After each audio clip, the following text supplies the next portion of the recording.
நேயர்களே வாங்க பேசலாம் நிகழ்ச்சி தொடர்கிறது. சரி, இப்போ குழந்தைகள் மரணத்தை பத்தி பேசணும். இதுக்கப்புறம் பாத்தீங்கன்னா பேறுகால மரணம் பாத்தீங்கன்னா இந்தியாவுல 17% அதிகமா இருக்கு அப்படின்னு சொல்றாங்க. மற்ற நாடுகளை நம்ம கம்பேர் பண்ணும்போது இது நம்ம நாடு வளர்ச்சி அடைகிறதுக்கு மருத்துவ வசதி கம்மியா இருக்கிறது ஒரு காரணமா? அது எப்படி நீங்க சொல்றீங்க? அதாவது பேறுகால தாய்மார்கள் இறக்கின்ற வீதம் ரொம்ப ரொம்ப முக்கியமானது. இப்போ உலகத்துல இந்தியாவிலேயே நைஜீரியாவில இருந்து அதிகமான பேறுகால தாய்மார்கள் இறப்பு வீதம் இருக்கு. 2 நாட்டோட இறப்பு வீதம் சேர்த்தா 1/3, அதாவது 1/3 பெண்கள் பேறுகாலத்தில் இறக்குறது நைஜீரியாவிலேயும் அல்லது இந்தியாவிலும் தான் இருக்கு. அப்ப இந்தியாவில அதிகமான மக்கள் இருக்கிறனால கூடுதலாக மக்கள் பேறுகாலத்தில் இறக்குறாங்க. இந்த பேறுகால இறப்பு வீதம் அதிகமா இருக்கிறதுக்கு வெறும் மருத்துவ வசதி குறைபாடு மட்டும் இல்ல, ஏராளமான மருத்துவ வசதி குறைபாடு இருக்கு. ஆனா பெண்கள் நலத்துல இந்த நாடு அக்கறை செலுத்தவில்லை. பெண்கள் நலத்தை கடந்த காலத்துல ஆண்ட ஆட்சியில் அனைத்தும் புறக்கணித்திருக்கிறது. அதன் காரணமாக தான் பேறுகால இறப்பு தான் அதிகமா நடக்குது. ஆனா எல்லா அரசியல் பாத்தீங்கன்னா பெண்களுக்கு முக்கியத்துவம் சொல்லிட்டு முக்கியத்துவம் சொல்றது ஏமாத்து வேலை. அதுதான் கடந்த காலத்துல செய்யறாங்க. பிஜேபி அதான் செய்யுது, காங்கிரஸ் கட்சி அதான் செய்யுது. அப்ப என்ன நான் சொல்ல விரும்புறேன்னாக்க, மிக முக்கியமாக பேறுகாலத்துல பாத்தீங்கன்னாக்க 11% பெண்கள் தான் இந்த பிரசவ நேரத்துல இறக்குறாங்க. மீதி எல்லாம் பாத்தீங்கன்னா பிரசவத்துக்கு பிறகு வரக்கூடிய ரத்த போக்குல அதிகமா இறக்குறாங்க. அப்ப இது மிக முக்கியமான காரணம்னாக்க, இந்த ரத்த போக்கை கட்டுப்படுத்துவதற்கு இல்ல ரத்த போக்கு ஏற்பட்டால் ரத்தம் செலுத்துவதற்கான வசதிகள் பல மருத்துவமனையில கிடையாது. அதுக்கடுத்து பாத்தீங்கன்னாக்க பெண்கள் பொதுவாக அதிகமா ரத்த சோகையோட இருக்கிறாங்க.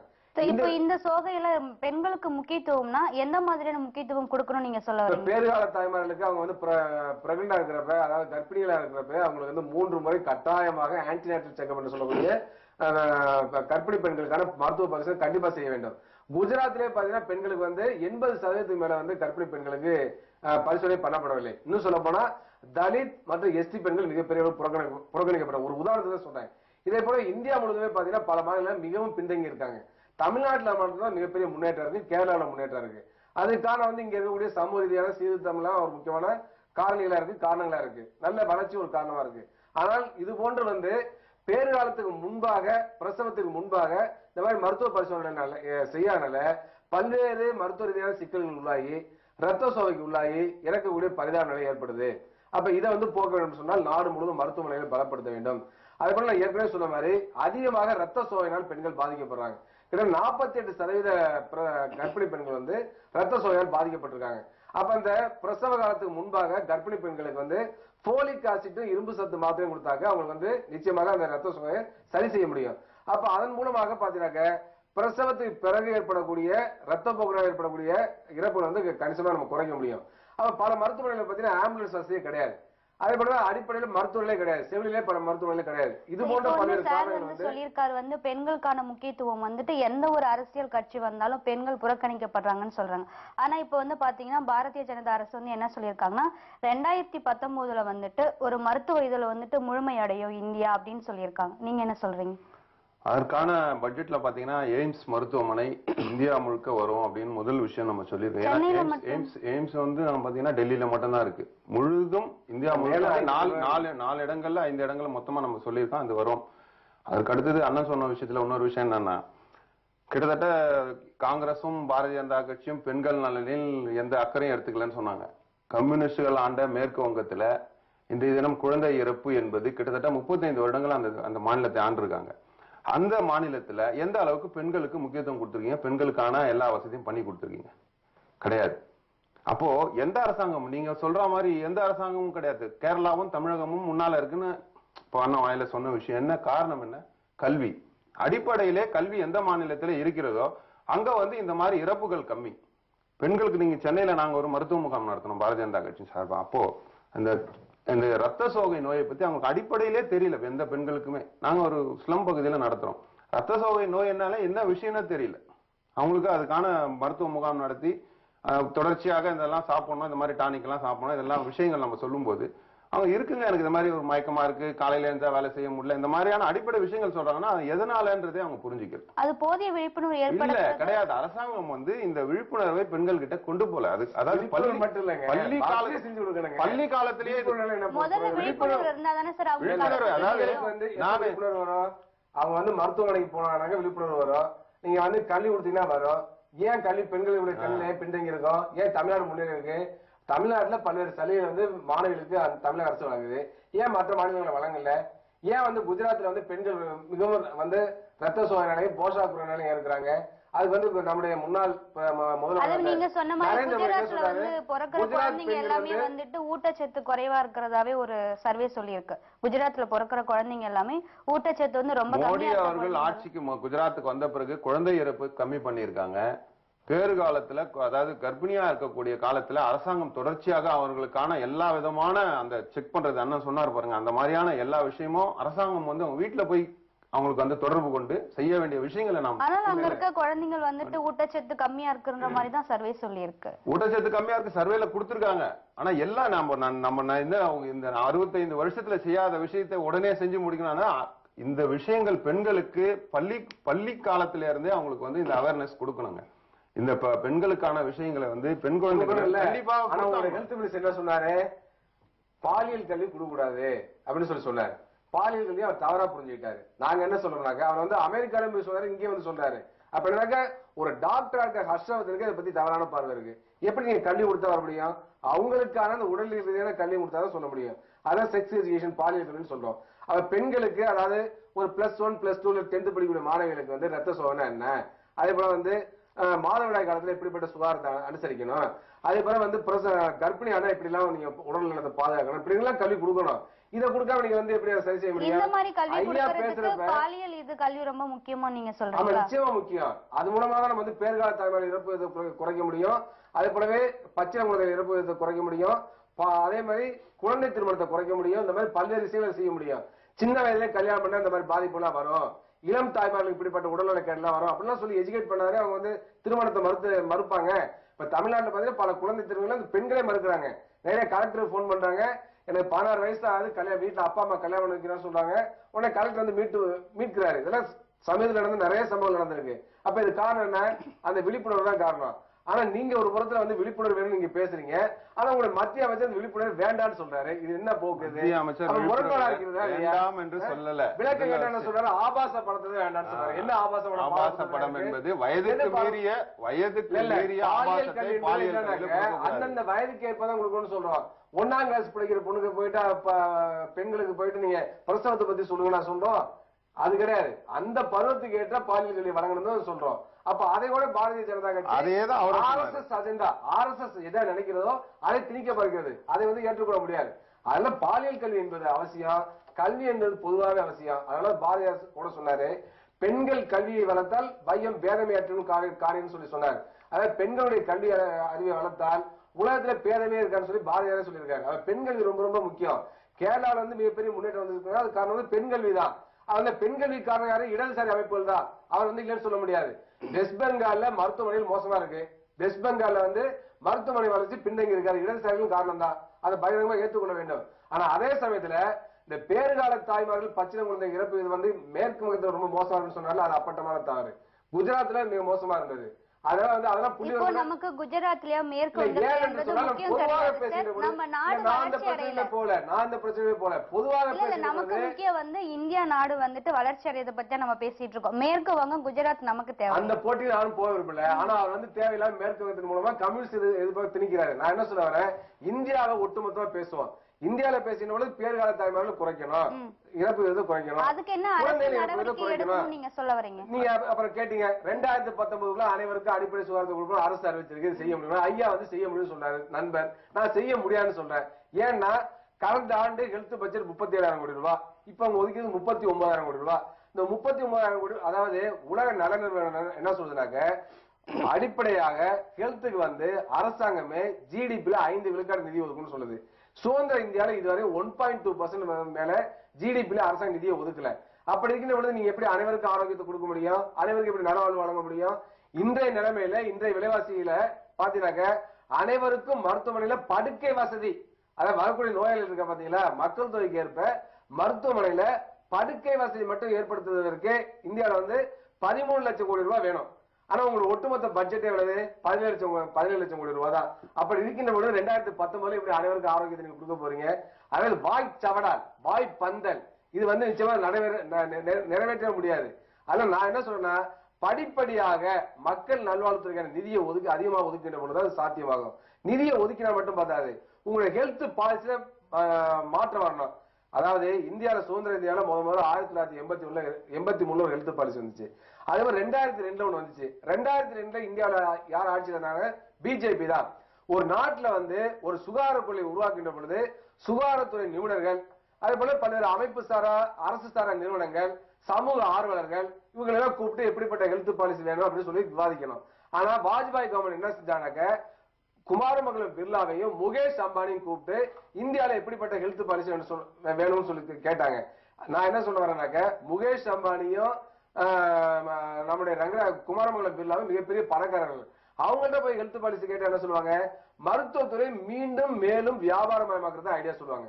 அப்ப அந்த அடிப்படையில் தான் பாத்தீங்கன்னா இந்தியாவில வந்து மருத்துவத்துறை தனியார் மயமாக்கப்பட்டது, வியாபார மயமாக்கப்பட்டது, கார்பரேட் மயமாக்கப்பட்டிருக்கிறது. சுதந்திர இந்தியாவில பாத்தீங்கன்னா நம்முடைய தனியார் மருத்துவமனையோட எண்ணிக்கை வந்து ஒட்டுமொத்த மருத்துவமனையில் 8% தான். இன்னைக்கு 92% மருத்துவமனையில் தனியார் மருத்துவமனைகள். இந்த அளவுக்கு வேகமா தனியார் மருத்துவமனை பெருக்கிறதுக்கான காங்கிரசும் பிஜேபி தான். 2008 உலக அளவுல வந்துட்டு இருக்க எய்ம்ஸ் மருத்துவமனை தான் கொண்டு வந்து என்ன எய்ம்ஸ் பத்தி சொன்னாரு. ஆனா உங்களுடைய திட்டத்துல பப்ளிக் பிரைவேட் பார்ட்னர்ஷிப் மூலமா தான் எல்லாமே நிறைவேற்றப்படும் மிஸ்ரா சொல்லியிருக்காரு. எப்படி நிறைவேற்றினாலும் மக்களுக்கு அது வந்து சேரும் இல்லையா? எய்ம்ஸ் மருத்துவமனை இல்ல, அது வரவேற்கத்தக்கது. எய்ம்ஸ் மருத்துவமனை வரவேற்கத்தக்கது. ஆனா எய்ம்ஸ்ல ஃப்ரீ கிடையாது, ட்ரீட்மெண்ட் ஃப்ரீ. அதுக்காக பப்ளிக் பிரைவேட் பார்ட்னர்ஷிப் சொன்னேன். அரசு மருத்துவமனையிலேயே வியாபாரம் ஆக்கின அரசு பிஜேபி அரசு தான். அதுக்கான 2002 கொண்டு வந்த மக்கள் நல்வாழ்வு கொள்கை தான். அதை அடிப்படையாக கொண்டு வந்ததான் தேசிய கிராமப்புற சுகாதார இயக்கம் வந்துச்சு. தேசிய கிராமப்புற சுகாதார இயக்கம் என்பது கிட்டத்தட்ட மருத்துவத்தை தனியார் மயமாக்குறது, வியாபாரம் மயமாக்குறதா. இந்தியா முழுவதும் அனைத்து ஆரம்ப சுகாதாரத்திலையும் தாய்மார்களுக்கு போடக்கூடிய டிடி ஊசியே காசு வாங்குறாங்க தமிழ்நாட்டை தவிர. அப்ப அது யாரு காரணம்? ஏன் இந்த நாட்டுல டிடி ஊசி கூட உங்களால ஃப்ரீயா போட முடியாதா? முகேஷ் அம்பானி டாடாக்கும் பிர்லாவுக்கும் கோடி கோடியா வாரி வழங்குறீங்க. சாதாரண ஏழை பெண்களுக்கு உங்களால டிடி ஊசி கூட போட்டு விட முடியாதா? அப்படிப்பட்ட அவலமான நிலை இருக்கின்ற பொழுது நீங்க வந்து எப்படி ஹெல்த் ஃபார் ஆல் 2019 சாத்தியம் இல்லைன்னு சொல்றாரு. அதை பத்தி நீங்க என்ன சார் சொல்றீங்க? வாஜ்பாய் அரசாங்கத்துல மருத்துவத்தை வந்து வியாபாரம் ஆக்கணும்னு சொன்னாங்க. நாங்க என்ன சொன்னோம், சரிங்க வாஜ்பாய் அரசாங்கத்துல மருத்துவத்தை வியாபாரம் ஆக்கினோம் இவர் சொல்றபடியே. அடுத்ததாக மன்மோகன் சிங் அரசாங்கம் இவர்களுடைய பாதுகாப்புடன் தான் இருந்தது. உடனடியாக அந்த வியாபாரத்தை மாற்றி அரசு உடைமை ஆக்கி இருக்கலாமே 5 வருஷத்துல. ஏன் பண்ணல? நீங்க பேசுறதுல நான் எதுவுமே பேசல, ஏன்னா பண்ணல. அதனால இதெல்லாம் வந்து நம்ம விவாதத்துக்கு வந்து நல்லா இருக்கும். மக்களுக்கு அடிப்படையில் மக்களுக்கு சேர வேண்டியதை நாங்க என்ன சொல்றோம்னா பப்ளிக் பிரைவேட் பார்ட்னர்ஷிப் வந்தால்தான், அதாவது எதுவுமே நீங்க ஒண்ணு பாருங்க, நீங்க இந்த இனாம் கொடுத்துட்டு இருக்கவரெல்லாம் கொடுத்துட்டே தான் இருக்க முடியும். எவ்வளவு நாள் கொடுக்க முடியும்? இன்னைக்கு ரஷ்யாவுடைய நிலைமை என்ன? மக்களுக்கான நலத்திட்டங்கள் உண்மை நியாயமான விஷயம், சொல்றதுக்கு அது மாற்று கருத்து இல்லைங்க. பணம் எங்கிருந்து வரும்? உங்க பாக்கெட்ல காசு இருந்தாதான் நீங்க வாங்க முடியும். பணம் இங்க இருந்து வருது. முகேஷ் அம்பானி இல்லங்க. நான் என்ன சொல்றேன், வாஜ்பாய் தவறு பண்ணிட்டாரு. இல்ல, நீங்க சொல்றது தவறு. அடுத்த வந்து 5 வருஷத்துல நீங்க ஏன் அதை மாத்தல? நீங்க உங்க ஆதரவு இல்லாம, அன்னைக்கு கம்யூனிஸ்ட் ஆதரவு இல்லாம ஆட்சியில் இருந்த பொழுது குறைந்தபட்ச செயல் திட்டத்தை நாங்கள் வற்புறுத்தி உருவாக்கினோம். அந்த குறைந்தபட்ச செயல் திட்டம் என்ன சொன்னோம்னாக்க ஹெல்த்துக்கு 2017க்குள்ள 2.2% ஜிடிபி அரசாங்கம் ஒதுக்கணும்னு சொன்னோம். அந்த அடிப்படையில் 1.2 வந்திருக்கு. யூபிஏ 1 ஆட்சி வந்தப்ப 0.9% ஜிடிபில தான் ஹெல்த்துக்காக ஒதுக்கினாங்க. அப்ப யூபிஏ 1 ஆட்சி காலத்துல படிப்படியா உயர்த்ததுக்கு காரணமே இடதுசாரிகள் தான். அது நண்பர் வந்து மறந்துட்டு பேசுறாரு. ஆனா நாங்கள் வந்து உருவாக்கிய குறைந்தபட்ச செயல் திட்டத்துல குறைந்தபட்சம் 2.2 விழுக்காட்டையாச்சும் அடுத்த 5 ஆண்டுகள்ல வந்து ஹெல்த்துக்காக ஒதுக்கணும் நாங்க சொன்னோம். அதை வந்து செய்ய வச்சோம். ஆனா அவர்கள் வந்து முழுமையாகவே மருத்துவத்தை தனியார் மயமாக்குற முயற்சியில் அவங்க ஈடுபட்டு கொண்டிருக்கிறார்கள். அதாவது பிரதமருடைய முதன்மை செயலாளர் மிஸ்ரா அவர் வந்து பொறுப்பேற்ற உடனே என்ன சொன்னாங்க, குடிநீருக்கு, கல்விக்கு, சுகாதாரத்துக்கு முன்னுரிமை வழங்க போறோம்னு சொன்னார். சொன்னோடு மட்டும் இல்லாம என்ன சொன்னாங்க, சுகாதாரத்துல அதிகமான தனியார் வந்து ஈடுபடுத்தப்படும் சொன்னார். நான் ஏற்கனவே சொன்னேன், உலகத்திலேயே அதிகமாக தனியார் மயமாக்கப்பட்ட மருத்துவத்துறை இந்திய மருத்துவத்துறை தான். அதிகமாக வியாபார மயமாக்கப்பட்ட மருத்துவத்துறை இந்திய மருத்துவத்துறை. தனியார் மயமாக்கப்பட்ட இதனால என்ன பாதிப்பு நீங்க சொல்லுங்க? என்ன சாதாரண மக்களுக்கு வந்து போய் எப்படி சிகிச்சை பெற முடியும்? அரசு மருத்துவமனையில இன்னைக்கு வந்து கட்டண வசூல் பண்றாங்க. அதாவது முன்னாடி எல்லாம் வந்து அரசு மருத்துவமனை என்ன பேருன்னா தர்மாஸ்பத்திரி தான் பேரு. எதுக்காக அங்க போனா காசு வாங்க மாட்டாங்க, இலவசமா சிகிச்சை பெறுவாங்க. இன்னைக்கு எந்த மருத்துவமனையிலும் தமிழ்நாட்டை தவிர பல மாநிலங்கள்ல காசு இல்லாம நீங்க போய் சிகிச்சை பெற முடியாது. தமிழ்நாட்டிலையும் கூட நீங்க எல்லாமே ஃப்ரீ கிடையாது. சிடி ஸ்கேன் பண்ணணும்னா காசு, எம்ஆர்ஐ பண்ணணும்னா காசு, அதே மாதிரி பல பரிசோதனை பண்ணணும்னா காசு. நீங்க வந்து போயிட்டு ஒரு அறுவை சிகிச்சை பண்ணணும்னாக்க ஒன்னு இன்சூரன்ஸ் கார்டு கேட்கறாங்க, இல்ல பணத்தை கட்டணும்னு சொல்றாங்க. இப்ப வந்து ஓமந்தூரார் மாதிரியே சூப்பர் ஸ்பெஷாலிட்டி ஹாஸ்பிட்டல் இருக்கு. அங்க முழுக்க எதை அடிப்படையா வச்சு சிகிச்சை பண்றாங்க, முதலமைச்சருடைய காப்பீடு திட்ட கார்டு தான் சிகிச்சை பண்றாங்க, இல்லைன்னு பண்ண மாட்டாங்க. இதே 10 ஆண்டுகளுக்கு முன்னாடி என்ன நிலைமை, தமிழ்நாட்டில் உள்ள அரசு மருத்துவமனையில் போயிட்டு அறுவை சிகிச்சை இலவசமா பண்ணிக்கலாம். இப்ப அறுவை சிகிச்சை இலவசமா பண்ண முடியாது. ஏன்னாக்கா அந்த அளவுக்கு கொண்டு வந்திருக்காங்க. அது காரணம் யாருனாக்கா ஏடிஎம்கே கிடையாது. அது காரணம் 2002ல இந்திய அரசாங்கம் கொண்டு வந்த ஹெல்த் பாலிசி. அந்த ஹெல்த் பாலிசி உருவாக்கியது பிஜேபி. அந்த ஹெல்த் பாலிசி உருவாக்குறதுக்கு உடந்தையா இருந்தது, அதுக்கு வந்து ஆலோசனை வழங்கியது குமாரமங்கலம் பிர்லாவும் முகேஷ் அம்பானியும் தான். அப்ப யாருக்கா அந்த அரசு இருக்கு? முதலாளிகள் வந்து மருத்துவத்துறையில லாபத்தை ஈட்ட பிஜேபி ஹெல்த் பாலிசி உருவாக்கி சொல்லிய அனைவருக்கும் ஆரோக்கியம் கிடைக்க வேண்டும், அனைவருக்கும் தரமான இலவச மருத்துவம் கிடைக்க வேண்டும் என்பதற்காக 2002ல ஹெல்த் பாலிசி உருவாக்கவில்லை. இன்னும் சொல்ல போனா பிஜேபி ஆட்சி காலத்துல சார்ஸ் நோய் இந்தியா முழுவதும் பரவிடுச்சு. சார்ஸ் நோய் பரவின சுஷ்மா ஸ்வராஜ் தான் ஹெல்த் மினிஸ்டர். அவசரமா எல்லா மாநில ஹெல்த் மினிஸ்டரும் கூப்பிட்டாங்க. எல்லா பெரிய குற்றம் ஃபுல்லாவே பிஜேபி மேலதான் இருக்கு. நம்ம நாடு வந்துட்டு இந்தியா வளர்ச்சி அடையலன்னு இந்த குறைபாடுகள் யார் காரணம்? இவங்க கடைபிடிச்ச கொள்கை தானே காரணம். கொள்கையில மாற்றம் வந்தாதாங்க செய்ய முடியும். கொள்கை மாற்றம் இல்லாம செய்ய முடியாதுங்க. கியூபா சின்னஞ்சிறிய நாடுங்க. கியூபால வந்து சாதாரண சிகிச்சையில இருந்து இதே மாற்று அறுவை சிகிச்சை வரை ஃப்ரீங்க. அது காரணம் என்ன? அங்க இருக்கக்கூடிய சமூகம் சோசியலிச சமூக அமைப்பு. அது மருத்துவ கல்வி இலவசம். யாரும் வந்து எந்த கேபிடேஷனையும் கட்ட வேண்டாம். மருத்துவ கல்வியில வந்து பாத்தீங்கன்னாக்கா புஸ்தகத்துல இருந்து அவங்க உடையில இருந்து உணவுல இருந்து எல்லாமே ஃப்ரீ கியூபால. அது மட்டும் இல்லாம ஒவ்வொரு ஆண்டும் 3000 வெளிநாட்டு மாணவர்களுக்கு இலவசமா மருத்துவ கல்வி கியூபா போதிக்குது. கியூபா படிக்க வைக்குது. ஒரே ஒரு கண்டிஷன் தான் போறோம். என்ன கண்டிஷனாக? எங்க நாட்டுல மருத்துவ கல்வி படிச்சு நீங்க உங்க நாட்டுல தான் சேவை செய்யணும். அமெரிக்காவுக்கு போக கூடாது, பிரிட்டனுக்கு போக கூடாது.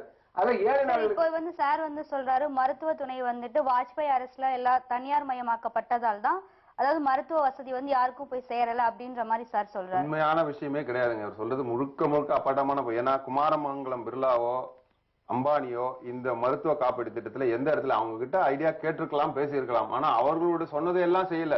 இன்னைக்கு மருத்துவத்துறை உலகத்திலேயே சென்னை வந்து இன்னைக்கு பாத்தீங்கன்னா மிகப்பெரிய ஒரு முன்னேற்றத்தை ஏற்படுதுன்னா எதுக்கு அப்புறமா வந்தது? வாஜ்பாய் அரசுக்கு பின்னாலதான் இன்னைக்கு மருத்துவ தலைநகரம் சொல்றது எங்க தமிழ்நாடு தான். அதனால யாருக்கு பெரிய நன்மை இல்ல சார், நான் சொல்றேன் தலைநகரம் இல்ல. இன்னைக்கு மருத்துவத்திலே இந்தியாவினுடைய தலைநகரமாக இருப்பது சென்னை. தலைநகரமா இருந்தாலும் மக்கள் எந்த அளவுக்கு பயனடைஞ்சாங்க? ஏன் அடையல? இன்னைக்கு வந்து மருத்துவ காப்பீடு திட்டம் தமிழக அரசாங்கம் கொடுத்திருக்க மருத்துவ காப்பீடு திட்டத்துல நீங்க எந்த மருத்துவ எந்த ஒரு காப்பீட்டு திட்டம் வேணும்னு தானே சொல்றாங்க. அரசாங்கமே பண்ணி கொடுக்குது இல்லீங்களா? இப்ப ஏழைகளுக்கு பண்ண முடியாதுன்றதுனால தானே இன்னைக்கு அரசாங்கம் வந்து காப்பீட்டு திட்டம் பண்ணி கொடுத்ததுனாக்க 40 லட்சம் ரூபாய் தேவைப்படுது. அந்த காப்பீட்டு திட்டத்துக்கு ஒரு தொகை தானே இருக்கு. அந்த தொகையை மீறி போனா அவங்க கட்டணம் கட்டி தானே ஆகணும். நீங்க அரசுல வந்து எந்த அளவுக்கு இலவசம் பண்ண முடியுமோ அந்த அளவுக்கு இலவசம் இன்றைய தினம் வரலும் நடந்துட்டு தான் இருக்கு. இல்லாம இல்ல. நீங்க ஜிஹெச் ஹாஸ்பிட்டல்ல ஏன் இலவசம் இல்ல? இலவசம் இருக்கு. பக்கத்திலேயே கட்டணம் கட்டக்கூடிய வார்டு இருக்கு. உங்களுக்கு எது தேவையோ அதை நீங்க செலக்ட் பண்ணிக்கங்கன்னு கேக்குறாங்க. இலவசத்துல போனீங்கன்னா நீங்க அடிப்பட்ட அங்க வந்து சுகாதார தன்மை வந்து ரொம்ப கம்மியா இருக்கு. அதனாலதான் அவங்க கட்டணம் கட்டி நீங்க அப்படி நீங்க பாக்குறீங்க. நீங்க ஒண்ணும் இல்ல, நெல்லூர்ல இருந்து ஒரு காலையில ஒரு எலக்ட்ரிக் ட்ரெயின் வருது. நீங்க பாத்தீங்கன்னா அதுல வந்து ஆந்திரால இருந்து வர்ற மொத்த பேரும் ஜிஹெச் ஹாஸ்பிட்டல் தான் போவாங்க. அந்த வண்டியே போன வாஜ்பாய் அரசாங்கத்துல அந்த மருத்துவத்துக்காக அந்த வண்டி நாங்க வெங்கையா நாயுடு அவர்கள் அங்க இருந்து இயக்கணும் சொல்லிட்டு ஒரு நாளைக்கு 4 வண்டி. நல்ல போக்கு கிடையாதுங்க. நீங்க நல்ல போக்கு இல்ல. ஆந்திரால மருத்துவமனை உருவாக்கி ஆந்திரால மருத்துவமனை